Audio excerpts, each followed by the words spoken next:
don't remember when I stopped believing in luck. Maybe after the third canceled show. Maybe after the fourth investor ghosted me. So when the email arrived, titled "Congratulations, you've been selected for SunnyStage Festival," I almost deleted it. It sounded fake, too cheerful, too easy. There was no website, no registration history, just an attached letter signed by Mayor Raymond Hale, town of Grimsford.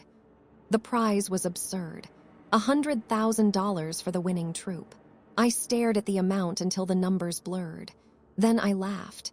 But deep down, a quiet, dangerous thought whispered, what if it's real? By evening, I had called the troupe together. We hadn't worked in months. The theater we rented was half closed, the lights dimmed, dust thick on the stage. Caleb Morgan arrived first, tossing his jacket onto a chair. Another local production, or is this one actually paying? It's a competition, I said. SunnyStage Festival, Grimsford, he frowned. Never heard of it. Neither have I, but it's sponsored by the town's mayor. They're inviting 4 troupes, prize money's real. Oliver Hayes looked up from his laptop, skeptical as always. Or it's a scam, you'll end up paying them to perform. Mara Vance, sweet and quiet, smoothed the corner of her script. Do we have a choice? She was right. We didn't. I'd put everything I had into this group. This was my last shot at proving I hadn't wasted my life chasing an empty stage. We're going, I said. Pack your things, we leave Friday. The drive took 5 hours, then 6. The further we went, the thinner the air felt, long highways dissolving into winding country roads, forests swallowing the sun. Caleb dozed against the window. Mara watched the trees with that faint, faraway smile of hers. Oliver muttered something about losing GPS signal. When the road finally widened, we saw the sign. The paint was cracked, the letters chipped but still legible. Welcome to Grimsford, home of the sunniest stage. Beneath it, a wooden mask grinned, half comedy, half tragedy, the smile carved too wide. The driver dropped us in what passed for a town center. A square, an old clock tower, 3 stores that looked closed. No festival banners, no sound of music. I checked the email again. You will be dropped off in the center of Grimsford. From there, proceed to the festival campground on Hollow Field. Hollow Field. The name didn't sit right in my mouth. We were standing there with our luggage when a dusty pickup truck pulled up beside us. The driver leaned out, a man in his 50s with a sunburned face and an easy grin. Need a ride, he called out. You folks from the theater? Yes, I said cautiously. Hop in then, name's Mr. Cole. I'll take you to Hollow Field. Caleb threw our bags into the back, and soon we were bumping down a dirt road lined with tall grass. Cole talked as he drove, about the town, the people, the good old days. Then, almost casually, he said, You'll like it here, quiet place. Not much happens anymore, not since the theater closed. What theater? Mara asked softly. He smiled without looking at her. Marionette Hall, stood by the Marsh down in the South End, used to be the heart of Grimsford until that night. What night? I asked. He chuckled. The night an actor died mid-performance. Play was called The Laughter of Harlequin. They say he never left the stage, still waiting for his cue. Oliver snorted. Classic ghost story. Cole only nodded. Every town's got one. As we passed through a stretch of fog, I saw it far in the distance, a stone building, broken and black against the trees. It was gone a moment later, swallowed by the mist. Cole's voice softened. If you ever get bored, he said, I could show you the place. People say it's haunted, but I think it's just lonely. I smiled, pretending to listen, but my stomach twisted. Because for the first time in years, I felt that old theater pull again. The kind that whispers the show must go on, no matter what it costs. We reached the festival grounds just before sunset. For a place so small and hidden, SunnyStage Festival looked surprisingly alive. The field stretched wide and bright, banners of gold and crimson flapping in the warm wind, paper lanterns strung between trees, and a massive wooden arch that read, Welcome to SUNNYSDAG. Let the show begin. Laughter echoed from somewhere near the center. Dozens of trailers were parked in neat rows, their metal sides painted with theatrical masks and old quotes about art and dreams. The air smelled of fresh-cut grass, grilled food, and the faint sweetness of wildflowers. For a moment, I almost forgot how strange it was that no one had heard of this festival before. Caleb jumped out of the van first, whistling low. "Looks like a traveling circus," he said. "Let's hope the prize money's real," Oliver muttered, hauling our gear. We were shown our trailer by a cheerful young woman in a yellow jacket who introduced herself as part of the festival committee. Her smile was wide, but her eyes darted around, like she was checking for something. "Make yourselves at home," she said. "The mayor's giving a welcome speech in an hour. Don't be late." Then she hurried off before we could ask a single question. Inside, the trailer was small but tidy, 2 bunks, a fold-out couch, and a table cluttered with flyers. One of them caught my eye. It showed a painted mask, half smiling, half crying, and underneath it, in elegant script, "The stage remembers everything." I shivered slightly and set it down. "Creepy slogan," Mara murmured behind me. She was sitting on the couch, tying her hair back, the golden light from the window washing her face in soft tones. Caleb's eyes lingered on her longer than necessary. "Maybe it's poetic," he said, forcing a grin. "Like theater never forgets its ghosts." Oliver laughed. "You're not helping, man." As dusk settled, the field transformed. Lanterns flickered to life. Music drifted through the air, jazzy, upbeat, but somehow hollow like an old record. People gathered near a small wooden stage where the mayor stood under a spotlight. He was tall, dressed in a beige suit that gleamed slightly under the lights. "Welcome, artists," he boomed. "Welcome to Grimsford, our humble town that lives and breathes theater. For decades, the SunnyStage Festival has been our pride and joy. Here, the best performance wins glory and a prize worthy of your passion." Applause erupted. I clapped along, but something about his tone, rehearsed, almost mechanical, unsettled me. Then he added, quieter, "Remember, the stage gives and the stage takes." A ripple of laughter moved through the crowd, but his expression didn't change. Morning in Grimsford felt like a play that had already started before I found my cue. Sunlight spilled across the trailers, too bright, too golden, as if the town wanted to convince us it had nothing to hide. But the laughter from the night before was gone. What replaced it was a quiet so sharp it hummed in my ears. I woke before the others. The air inside our trailer was warm and still. Mara slept on the fold-out couch, her hand hanging over the edge. Caleb was sprawled in the corner bunk, breathing softly, one arm over his face. Oliver sat at the small table, sketching lighting plans in a notebook.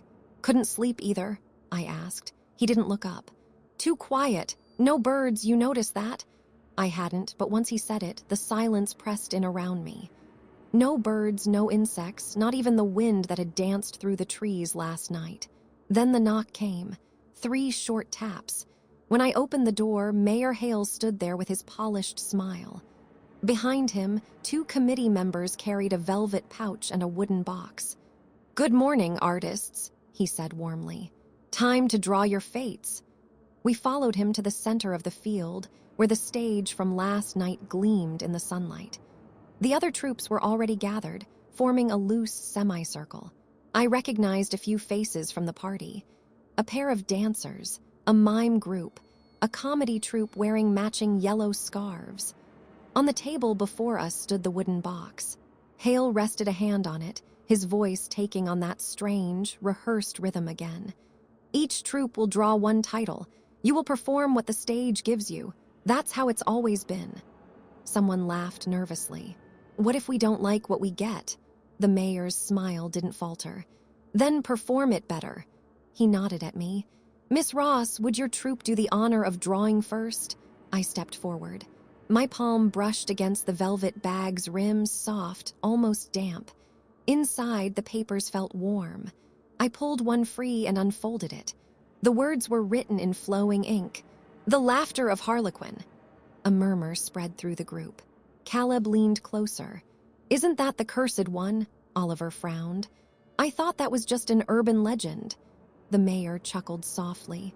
Superstition, my dear artists. Every story has a little darkness in it, that's what makes it worth telling. But his eyes didn't match his tone. They lingered on the paper in my hand, then flicked toward something behind us, the forest edge maybe. Back at the trailer, the tension settled like smoke. Caleb paced. Of all the plays, we had to get that one. Perfect. Mara looked uneasy. What's the story again? Oliver answered without looking up from his notes. A troupe performs for an empty audience, not realizing they've already died. The Harlequin calls them back one by one with his laughter. Mara's face went pale. That's not a festival play, that's... Chill, Caleb cut in. It's just theater. But his voice cracked halfway through the word. I spread the script across the table, yellowed pages, typed in an old serif font. There were even hand-scribbled notes in the margins, initials I didn't recognize. As I scanned the first page, I froze. The stage directions described a broken theater, damp and overgrown, eerily similar to what Mr. Cole had mentioned the night before. The one on the marshes, I whispered. What? Oliver asked. Nothing, I said too quickly, folding the script. We'll start rehearsing this afternoon. When night fell, I walked out alone. Lanterns flickered across the field, shadows twisting around the trailers. Somewhere distant, laughter echoed, quick, nervous, human. Then, faintly, a melody drifted through the air. It was a lullaby from a music box. I had a hunch where it was coming from. The forest. By the next evening, we all needed a break. The script was strange, full of stage directions that didn't make sense, lines that repeated themselves like echoes. Even reading it made me dizzy. When Mr. Cole appeared again, as if summoned, I didn't hesitate. You still offering that tour? I asked. His smile widened, thin and careful. Of course, still brave enough to see the old place. I think we could use a little inspiration. Caleb grinned, pretending to agree. Mara didn't look convinced, but she followed anyway. Oliver, as always, said nothing. We piled into Mr. Cole's truck. The air smelled of rain, though the sky was clear. He drove us through narrow roads that wound deeper into the woods, past rotting fences and lonely signposts.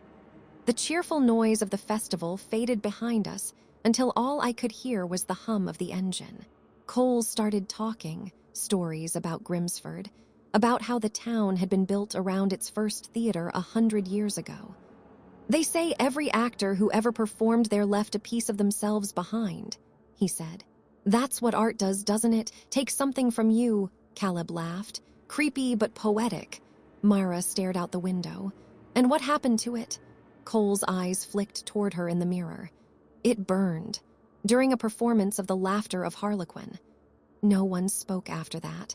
The road ended at a field of reeds. Beyond it lay the marsh, a stretch of black water reflecting the moonlight, and at its edge, the theater. It leaned slightly to one side, its roof caved in, its stone walls streaked with moss. Half the letters on its sign had fallen away, leaving only ARLE in rusted iron. Here we are, Cole said, killing the engine. Take your time. But don't stay too long. The Marsh doesn't like guests.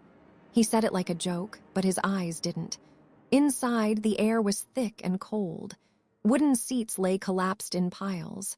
The stage was still there, cracked, warped, covered in fragments of old costumes and props. I stepped closer, my flashlight beam sliding over painted scenery long turned to dust. That's when I saw it. At the center of the stage stood a small wooden chair. On it sat a doll, a Harlequin, painted face cracked down the middle, one glass eye missing. Its head was tilted just enough to look almost alive. Caleb snorted. Well, that's nightmare fuel. Before I could stop him, he nudged it with his boot. The doll fell backward with a soft clack, and from somewhere deep inside the stage came a faint click, followed by a tune. The same tune, the lullaby. It played from nowhere and everywhere at once, slow and fragile, winding itself around us. Mara gasped and covered her ears. Oliver whispered something, maybe a prayer. I felt my heartbeat stutter. "Okay," I said. "We're done. Let's go." We stumbled back toward the doors, but as we passed the entryway, a cold gust swept through the theater, slamming them shut with a deafening bang. For a second, everything went black. The tunes stopped, and in that silence, I thought I heard it, a breath, a quiet exhale right beside my ear. Then the doors creaked open again, slow and reluctant, as if whatever had closed them had decided to let us leave. Back in the truck, no one spoke.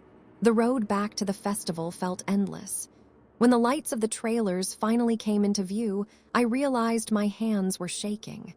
Cole parked, turning to look at me. "Now you've seen it," he said softly. "Some things are better left to memory, Miss Ross." I tried to answer, but the words wouldn't come. Because as we stepped out, I heard it again, faint, behind us in the woods, that same distant lullaby, echoing through the night. And this time, I wasn't sure it had stopped when we left the theater. Morning arrived with a brightness that felt false. The field gleamed under the sun, banners snapping in the wind, lanterns swaying. Somehow, the cheerful colors of the festival made the shadows sharper. We were supposed to rehearse. Each troupe had its assigned time on the stage, the one that sat at the center of hollow field like a bright, innocent platform. But even before stepping onto it, I felt it, the lingering memory of the theater on the Marsh, that lullaby threading through my mind. Caleb tried to joke as we walked across the field. "Maybe the Harlequin just wants front row seats." I didn't laugh. Mara clutched her script to her chest, her knuckles white. Oliver walked silently beside her, frowning, scanning the crowd as if he expected shadows to move independently. Our turn came. The other troupes had already begun their rehearsals. I could see the dancers in bright scarves twirling awkwardly, a mime group practicing gestures that seemed stiff in the morning light. We stepped onto the stage. My hands were steady, but my stomach churned. Then I saw it. A body sat slumped in the center, perfectly still. At first, I thought it was part of a setup, a prank by one of the festival organizers. But the sun caught the face, or rather, the mask covering it. Harlequin, a Harlequin mask. Glass eyes blank, painted smile frozen. My throat went dry. Caleb gasped. Mara's hand shot to her mouth. Oliver froze mid-step. I couldn't move. Who is that?" I whispered, hardly believing my own voice. A voice came from the crowd, Mayor Hale, calm but sharp. "This unfortunate incident involves one of the participants. Please, everyone, step back. Police will handle it." Step back? I felt rooted to the floor. The mask, that grin, it didn't belong on any stage prop. Not a puppet, not a mannequin. It belonged on someone who had lived, who had been here yesterday. The murmurs started, swelling around the stage like water. Some of the other troupes whispered about curses, about the laughter of Harlequin. Some shook their heads, insisting it was a prank. But the melody returned, faint, tinny, looping under the hum of voices. It didn't come from a box, or an instrument, or anyone. It came from nowhere, or maybe from everyone at once. Mara grabbed my sleeve, eyes wide. It's the theater. It's him. He's back." I tried to shake her off, to tell her to calm down, but even as I spoke, the lullaby tightened around my mind. My heartbeat thumped in sync with it. Cole appeared at the edge of the field, casually observing. His smile was the same, thin, careful. "Ah, seems the stage has its way of choosing," he said softly. "Choosing," Caleb spat. That's a corpse." "Exactly," Cole said. "And the play has already begun." Police arrived quickly, ushered everyone back. Questions were asked, statements taken. Hale promised the festival would continue. They promised the culprit would be found, but no one found anything. No one knew how the body had appeared. No one could explain the melody. As night fell, the field emptied. Lanterns flickered, wind whispered, and that song, the tinny lullaby, returned, faint but unmistakable. It played for Mara first. She told me she could hear it outside her trailer, through closed doors, and it made her want to run.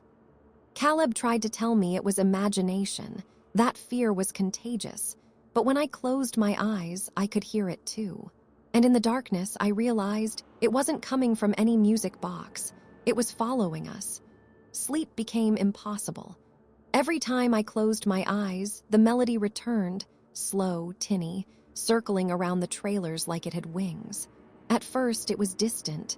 Then, one by one, it found the others. Caleb was the first to complain. "It's coming from outside. I can hear it through the walls," he muttered, pacing in our trailer.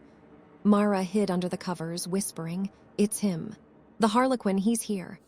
Oliver, ever the skeptic, refused to acknowledge it. He stayed glued to his notebook, claiming patterns, acoustics, logic. But when he flinched at the faint sound echoing through the metal walls, I saw him too. We were all prisoners of the same ghostly lullaby. It happened on the third night. We were huddled together, trying to make sense of the music, when we noticed that Oliver was missing. Not gone in the usual way, no trailer door open, no sign of struggle, just gone. Mara screamed first. "He was right here, I saw him." I grabbed Caleb's arm, heart hammering. "We need to find him. Now," we called out, searching trailer after trailer, but the festival grounds were eerily silent. Other troops murmured, eyes wide, whispering about disappearances and curses. No one offered help, and the mayor avoided our gaze when we asked him for guidance. Then we heard it, the melody, louder this time, coming from the far edge of the field near the trees. We ran. The lanterns swayed in the wind, casting long shadows across the grass. I could hear Mara crying behind me, Caleb muttering curses under his breath. And then we reached a trailer that wasn't like the others. Its door hung ajar, swaying slowly. Inside, nothing. Just empty space and the echo of the lullaby, looping impossibly close. We searched the Marsh road where the theater had stood, calling Oliver's name. No answer. Only the faint, metallic clink of the melody, closer now, as though winding around our ankles, tugging at us. Hours passed, and exhaustion took over. We returned to the trailers as dawn cracked, but the terror didn't fade. Mara wasn't ready to stop. "If you hear it again, run," she said, voice trembling. "I saw him, the Harlequin, attacking him. Oliver." She broke down, screaming. I held her, trying to calm the panic, but inside I was falling apart. By the next night, one of the other troops was gone too. A young woman who had wandered toward the forest. Her screams carried across the field before abruptly cutting off. And still, the melody played, always from nowhere, always following, never stopping. Caleb whispered something I wasn't ready to hear. "This isn't random. Someone wants us to see it, to be terrified. They're playing with us?" I realized he was right. Every disappearance, every whisper, every note of that cursed lullaby, it was deliberate. We were trapped in a festival that wasn't celebrating theater at all. It was celebrating fear. And the closer we stayed to Grimsford, the more insistent the music became. By dawn, I knew one thing with absolute certainty. We couldn't outrun it inside this town. Not the melodies, not whatever was behind them. We had to confront it. But even as I spoke the words aloud to Caleb and Mara, I felt the first chill of doubt. Would confronting it even save us? Or were we already part of the play? And if we were, whose play was this? By the last night, only Mara, Caleb, and I remained. The field was quieter than ever, lanterns flickering like dying fireflies. The other trailers were empty, abandoned by fear, by disappearances, or worse. The lullaby had become relentless. It wound around the trailers, curling through the grass, into our cabin, through our bones. I could feel it in my teeth, in my pulse. And I knew it wasn't coming from a box or a person. It was Grimsford itself. "I can't stay here," Mara whispered, clutching my hand. Her eyes were wide, red-rimmed, pleading. "Then we leave," I said, trying to sound calm. "We go tonight. We don't stop." Caleb nodded, pale but determined. He packed the van in silence. Every shadow made us flinch, every rustle of the reeds set our nerves on fire. We didn't see Mr. Cole.